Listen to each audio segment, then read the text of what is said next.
Well, take a look at this video showing a tornado touching down just outside of Chicago. This happened yesterday. The twister blew off apart at a roof and a silo in the field. It's one of several tornadoes reported in the area. The National Weather Service will be out this morning looking over the damage. Meteorologist Zach Scott joins us now. There's some serious rotation on that, Zach.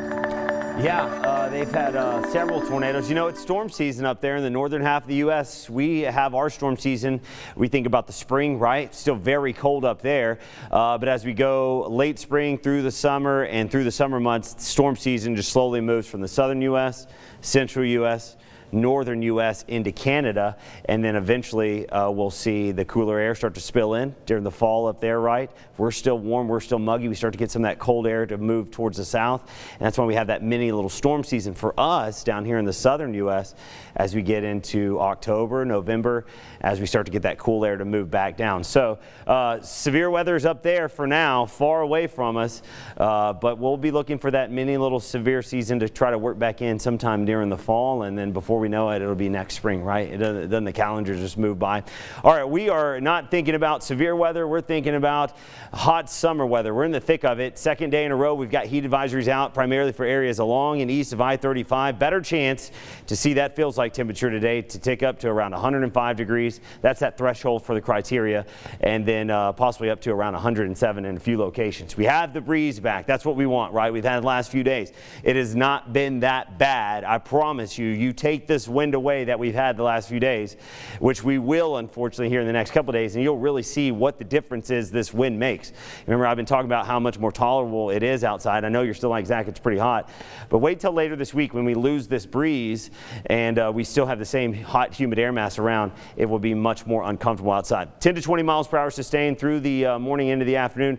The best chance for gusts up near 25 miles per hour will be during the morning hours, so another breezy day, thankfully, as we need it. Mid to upper 90s forecast for today. Mostly mid-90s are eastern zones, though this will be the more humid air, and then we'll see more mid to upper 90s across our western half. 94 to 98 around central Texas. Morning clouds will be on the decrease. We're off to a little bit of a cloudy start now. Very typical this time of year. We'll see that the next few days. Morning clouds decrease, plenty of sunshine comes in, and the thermometers just go up from there. We'll see, again, the best chance for heat index values to range from 104 to 107, our eastern half. Still hot, still humid. Heat index values closer to 100, 101 for our western zones. All right, rain chances. We've been dry the last several days. Again, last Monday we had widespread rainfall. Had a few hit or miss showers the middle of last week. We've been dry ever since. What are we looking at? Rainfall potential through the rest of the work week? Yeah, I've got it pretty slim to none through the rest of the work week. You saw it there fire up each afternoon. Sea breeze, shower, and thunderstorm activity makes a run for the Brazos Valley. Just doesn't look like it's quite going to get there. Overall, I'm holding it just to the south. It's still slightly possible. Milam, Robertson, Leon counties, as far as anyone in central Texas goes, you have maybe a 5 to 10% chance every day that one of these late day showers may get there. If they can make it, it'll be late afternoon.